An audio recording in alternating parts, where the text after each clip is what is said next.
But today I've chosen to use the life of Joseph for an example. Not that I couldn't find other examples, because there are lots of examples, but Joseph has a really interesting story, and we find that in the first book of the Bible in Genesis. Now, Joseph was born with several really special gifts, but I'm only going to highlight a couple of those today. Two really cool things about Joseph. One is he had the ability to dream prophetic dreams. So what it was that he would dream would later come true, which is really an awesome gift. But also, he had another unique gift in that he was able to decipher other people's dreams. So someone could say, here's this really complex dream I dreamed, and Joseph could unravel and explain it and how it related to real life, which is a pretty awesome gift. So we'll pick up the story of Joseph in the book of Genesis, chapter 37. If you have your Bible, that's Genesis chapter 37, and we're going to begin with verse 5. Genesis is the first book, so it's really easy to find. Which I like that. Easy is good. So Genesis chapter 37, verse 5. Then Joseph had a dream, and when he told it to his brothers, they hated him even more. He said to them, "Please listen to this dream which I have had. Behold, we were binding sheaves in a field, and my sheaf rose up and stood erect, and behold, your sheaves gathered around and bowed down to my sheaf." He's not winning the popularity contest with his brothers at this point. Then his brothers said to him, "Are you actually going to reign over us? Are you really going to rule over us?" So they hated him even more for his dreams and for his words. Now he still had another dream, and he related to his brothers. I would be thinking to myself, probably shouldn't tell my brothers this dream. They hate me so much. But he went right back in and said it again. "Hey, guess what? I had another dream. And behold, the sun, moon, and 11 stars were bowing down to me." Now he told his father and to his brothers, and his father rebuked him. He said, "What is this dream you've had? Shall I and your mother and your brothers actually bow down before you on the ground?" See, his brothers were jealous of him, but his father kept the saying in mind. So Joseph was born with a purpose. He had a purpose in his life, and he had a gift that was not of his own making. He was born with this gift. God gave it to him. Now, I would imagine there are many of us who have gifts inside of us that we don't even know that we have them. We sit on these gifts and we don't even realize we have them, but realize that everyone is born with gifts. And we need to spend some time uncovering those gifts in our life so that we can fulfill God's plan for our life. And unfortunately, those people who don't really get to experience what that gift is, their gift doesn't get to be used for the glory of God. So what's the alternate? Well, you either use your gift to glorify God or you use your gift for Satan. There's only two choices, in this life. But Joseph is a great example of someone who was born with a destiny and who fulfilled that destiny by following God's path. But here's an interesting thing. No matter what gift you've been given from God, the gift is always way more powerful when it's used for God.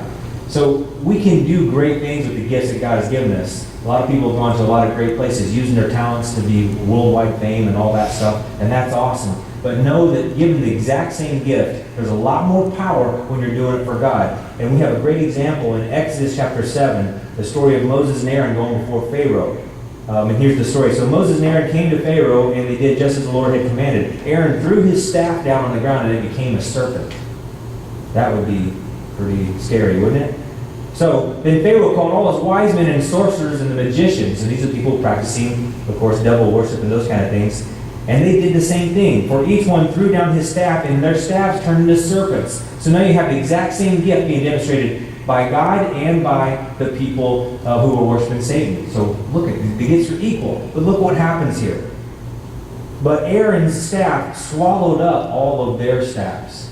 So the power of God was even more demonstrated to Pharaoh there, saying, you guys did the exact same thing, but God is more powerful and ate up all of their staffs. So realize this, we are all born with gifts. And those gifts were given to us by God to help us fulfill our purpose that He designed us for. And without God in our lives, those gifts are wasted. They're never going to be as powerful as they are when they're used by us for God. But regardless of how you use those gifts, the one thing I wanted to point out this morning is that you will give an account for the gifts that you've been given. And we'll talk about that more in a little bit. But back to the story of Joseph. Now, Joseph is young, right? And he doesn't understand the fact that his brothers are jealous and they hate him. And so he just is naive. And he's young. He's just a little boy. And so he's telling them all these dreams, and they hate him even more. And finally, they hate him so much, they sell him into slavery. And you know the story. Joseph ends up in Egypt as a slave because his brothers hated him so much. But let's pick up this story a few years later as this dream of prophecy actually comes to fulfillment. In the book of Genesis, chapter 42, it says this, "So the sons of Israel came to buy grain among those who were coming, for famine was in the land of Canaan also." So these guys were hungry, they came to buy. Now Joseph was the ruler of the land. He was the one who sold to everyone who bought the crops and stuff. So he sold to all the people in the land. And Joseph's brothers came and bowed to him with their faces on the ground. How about that? Amazing. The dream was fulfilled exactly as it had been given to him all those years before as a little boy. So how awesome is that? And now, that isn't the only gift that Joseph had. He also had the gift of interpreting dreams as well. And one of the best dreams that he interpreted was a dream that Pharaoh had. In fact, it was because he interpreted that dream for Pharaoh that he became the ruler of Egypt. So these two different interpretations work together to fulfill God's plan for his life. So here's the story of the dream that Pharaoh had. Now it happened at the end of 2 full years that Pharaoh had a dream, and he was standing by the Nile. And from the Nile there came up 7 cows, sleek and fat, and they grazed in the marsh grass. And behold, 7 other cows came up from the Nile. They were ugly and gaunt, and they stood by the other cows on the bank of the Nile. And the ugly and gaunt cows ate up the 7 sleek and fat cows, and then Pharaoh awoke. And he went back to sleep, and he dreamed another dream. Only this dream is exactly the same dream, except for this time it's corn stalks. There's really good corn stalks, 7 of them, and really bad corn stalks, 7 of those. And the 7 bad corn stalks eat up the 7 good corn stalks, and then he wakes up. So in the morning when he woke up, it says that he called for all his magicians, all those guys who could throw the rods down and make snakes. He calls them all in, and he says, "Tell me what's going on. What's going on here?" And Pharaoh told them the dreams, but no one could interpret them for Pharaoh. But one of the guys who was his servant had actually had a dream interpreted by Joseph in the prison, because they shared prison together. Was that not divine? God put him in there at that time to meet with this guy so that he could interpret this guy's dream. So this guy goes and serves Pharaoh and tells Pharaoh, "Hey, by the way, I met this guy, and he can interpret dreams." So they call for Joseph, and Joseph comes before Pharaoh. And Pharaoh, of course, tells him the dream. And as he interprets the dream for him, he comes before Pharaoh. Pharaoh says, "I've had a dream, but no one can interpret it, and I've heard that you can interpret dreams." And I love what Joseph says here. He says, "It's not in me." God will give Pharaoh a favorable answer. So Joseph immediately gives credit to God, where, of course, it came from. So I love that. So Pharaoh says to Joseph at the end, "Since God has informed you of all this stuff, there is no one as discerning or as wise as you are. You shall be over my house, and according to your command, all my people shall do homage. Only in the throne will I be greater than you." So now Joseph becomes the leader of a country he's not even from. He's the second in command. See, God gave him this gift, and he used it to glorify God, and because he did that, God raised him up for the place that he designed him to be. Now Joseph knew that his gift came from the Lord, so he gave all the credit and all the glory to God, who is worthy. One thing I wanted to point out in this particular section here was just to say that God was faithful to give the interpretation to Joseph because Joseph always was faithful to give the glory back to God. If you want your gift to operate in its fullness, you have to always remember to give the glory and the credit and the praise to God. The one thing that you have to remember is God will share his glory with no man. It will never happen. And when we begin to elevate ourselves because of our gifts, we elevate ourselves above God, we're in danger. And God can withdraw his hand. So if you want to continue to operate in that gift that God has blessed you with, you have to continue to give him glory and praise for all he does.